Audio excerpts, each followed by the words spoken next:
नमस्कार, मैं हूं नीलू। तो जिस तरह से हम लगातार चर्चा कर रहे थे उसको लेकर एक बड़ी खबर आ गई है कि किस तरह से हिजबुल्लाह भी इजराइल में दाखिल होने की कोशिश कर रहा है। वहीं दूसरी तरफ इजराइल भी अपने सैनिकों के साथ बिल्कुल लामबंद है, तैयार खड़ा हुआ दिखाई दे रहा है। और इस वक्त जो बड़ी खबर आ रही है, हिजबुल्लाह के 50,000 लड़ाके इजराइल में घुसने को तैयार है। और अब इसे लेकर किस तरह की और खबरें आ रही है, बातचीत करने के लिए मयंक मेरे साथ जुड़े हुए हैं। मयंक, एक बड़ी खबर है कि अगर इतनी बड़ी तादाद में हिजबुल्लाह के लड़ाके दाखिल होते हैं इजराइल में तो फिर क्या होगा, इनमें कौन कौन लोग शामिल है, किस तरह से साथ मिल रहा है बाकी संगठनों का हिजबुल्लाह को।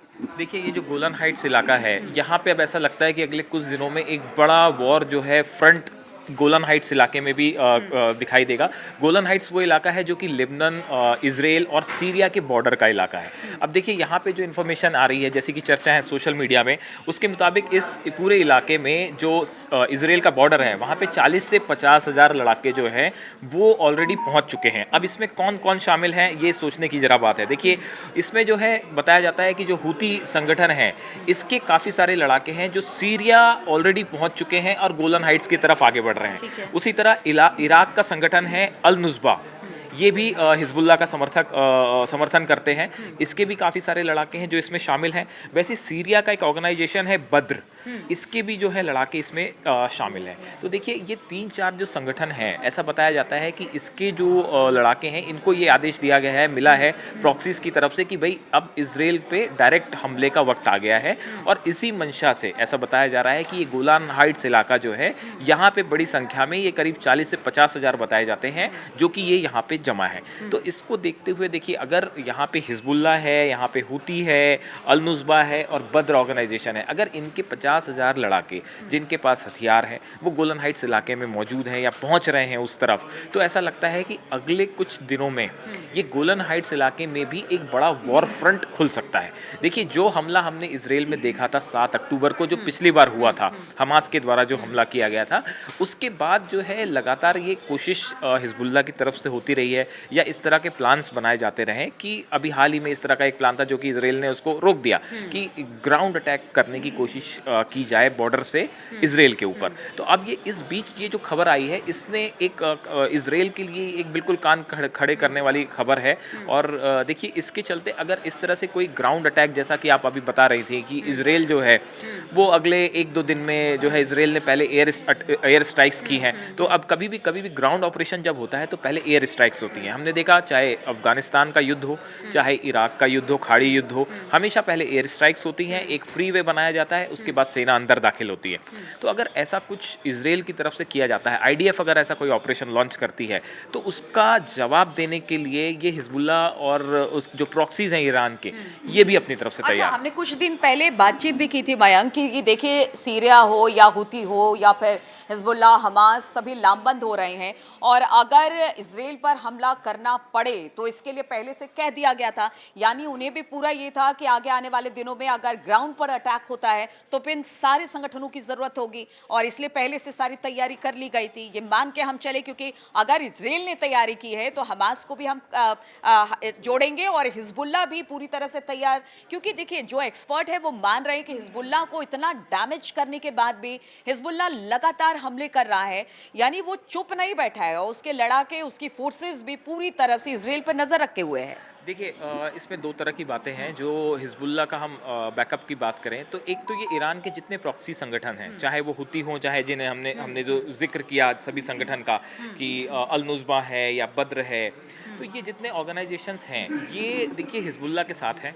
और ये पूरी लड़ाई इस समय प्रॉक्सीज के द्वारा ही लड़ी जा रही है। ये ईरान अभी इस युद्ध में नहीं है डायरेक्ट तौर पे, और लगातार हिजबुल्लाह की तरफ से ईरान से अपील की जा रही है कि ये वक्त आ गया है, आपको भी सामने आना चाहिए और सीधा अटैक करना चाहिए। लेकिन उसके लिए ईरान अभी फिलहाल तैयार नहीं दिखाई दे रहा है। तो देखिए, अब जो है ये जो प्रॉक्सीज हैं, ये प्रॉक्सीज सब एक हैं, और हो सकता है कि लेबनान में जो अटैक हुआ, इसको लेके जो है एक प्रॉक्सीज के द्वारा एक बड़ा युद्ध छेड़ा जाए इजराइल के खिलाफ। बात यही है कि हिजबुल्लाह हमास के साथ तब खड़ा हुआ जब वो लगातार इजराइल से कहता रहा कि आप हमास पर हमले बंद करें। अब हमला इजराइल की तरफ से हो रहा है इन सब पे, तो इनको लामबंद और एक तरह से कह लीजिए एक साथ आने के लिए एक मंच पर काफी है कि इजराइल हमला हमला कर रहा है, यही एक कारण सबसे बड़ा है इन लोगों के लिए। देखिए ये आप जो बता रहे हैं जिसकी की जो प्रॉक्सी संगठन है ये तो सब एकजुट है, इसमें कोई शक नहीं है। और इसराइल के खिलाफ काफ़ी सारे इस्लामिक कंट्रीज़ हैं वो भी एकजुट हैं, इसमें भी कोई शंका किसी को नहीं है।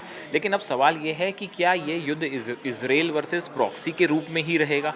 देखिए ये जो ग्राउंड ऑपरेशन होता है, अगर इसराइल की सेना लेबनान में दाखिल होने की कोशिश करती है तो यहाँ से ये जो प्रॉक्सी वर्सेस इसराइल युद्ध है इसका स्वरूप बदल जाएगा। उसके बाद ये एक प्रॉपर वॉर का रूप ले सकता है, जो कि जो बाइडन कह रहे हैं कि अगर ये युद्ध के हालात बने रहे तो यहाँ पे एक खाड़ी युद्ध जैसा माहौल फिर से बन रहा है और एक बड़ा युद्ध छिड़ सकता है, जिसको लेके बाइडन ने आशंका जताई है। तो देखिए अगर ये युद्ध किसी भी तरह से ग्राउंड लेवल पे आगे बढ़ता है, अगर इसराइल की सेना या तो लेबनान में जाती है या फिर हिजबुल्लाह की तरफ से जो है गोलन हाइट्स के इलाके से अगर हिजबुल्लाह या बाकी के हुती के लड़ाके अगर अंदर आने की कोशिश करते हैं, तो अगर ग्राउंड ऑपरेशन कुछ भी होगा तो यहाँ से इस पूरे वॉर का जो है एक स्वरूप बदल जाएगा। और उसके बाद फिर इसमें बहुत सारे फैक्टर्स हैं, इसमें ईरान भी इन्वॉल्व होगा, रूस का भी अपना स्टेक होगा, फिर ये इसका रूप बदल जाएगा। तो क्या ये हम मान के चले कि जो स्थिति बनी हुई है वो हिजबुल्लाह कह रहा है कि अगर इजरायली सेना अंदर दाखिल होती है तो फिर किसी को छोड़ा भी नहीं जाएगा, क्योंकि इस बार ये भी पूरी तरह से तैयार है कि अब सारी बातें सारी चीजें एक तरफ है, अगर आप लड़ोगे तो हम भी मारेंगे। देखिए ये हिजबुल्लाह की तरफ से एक बयान आया जिसका आप जिक्र कर रही हैं कि अगर इजरायली सेना के टैंक्स लेबनान में घुसते हैं तो उनको अपने टैंक्स छोड़ के भागने पड़ेंगे। ये एग्जैक्ट बयान है जो कि हिजबुल्लाह की तरफ से दिया गया है। तो देखिए इस बात की संभावना आशंका जो है वो हिजबुल्लाह को भी है कि अगले 1-2 दिनों के अंदर जो है इसराइल कोई बड़ा ग्राउंड ऑपरेशन कर सकता है। लेकिन देखिए अब कुल मिला के इस पूरे इलाके में जो सबसे बड़ा इशू है, जहाँ तक शांति या पीस या टॉक्स की बात थी वो सबकी सब फेल है, वो बात अब पीछे हो गई है। अब बड़ा सवाल ये है कि यहाँ से क्या आगे अगला स्टेप कोई देखिए हमने अभी पिछला जो एक वीडियो बनाया था उसमें हमने बताया कि बैलिस्टिक मिसाइल लेबनान की तरफ से फायर की गई, लॉन्ग रेंज मिसाइल का इस्तेमाल हो सकता है और लगातार इसराइल पे अभी भी रॉकेट्स गिरने का सिलसिला, हमलों का सिलसिला जारी है। तो ऐसे हालात में अब क्या ये पूरा जो लड़ाई प्रॉक्सी वर्सेस इसराइल थी, क्या वो एक प्रॉपर युद्ध का शेप ले रही है और आने वाले अगले 3-4 दिनों में क्या ये हमले और बढ़ते हैं या कुछ हालात काबू में आते हैं। तो अब इसको देखने के लिए थोड़ा हमें लगता है अगले 1-2 दिन इंतजार करना पड़ेगा कि क्या शेप लेता है। बिल्कुल, चलिए तो हमें भी इंतजार करने की जरूरत है, लेकिन हम जब तक एक पर बात करते हैं तब तक पता चलता है कि आगे आने वाले दिनों में यानी कल परसों तक फिर कोई बड़ा हमला हो जाएगा, क्योंकि लगातार हम यही कह रहे हैं कि स्थिति यहाँ पर युद्ध की बनी हुई है, टेंशन बरकरार है। हिजबुल्लाह, हमास, बाकी संगठन एक तरफ दिखाई दे रहे हैं, इजराइल लगातार लेबनान पर हमले कर रहा है और उसके हमले हैं कि रुकने का नाम नहीं ले रहे। लेकिन सब यही कह रहे हैं कि अभी तो हिजबुल्लाह ने शुरुआत भी नहीं की है, अगर हिजबुल्लाह ने अपनी मिसाइल्स दागी या फिर रॉकेट छोड़े तो फिर किस तरह की दिक्कत आगे आने वाले दिनों में इजराइल को हो सकती है, इस पर लगातार हमारी नजर बनी रहेगी। आप बने रहिए हमारे साथ।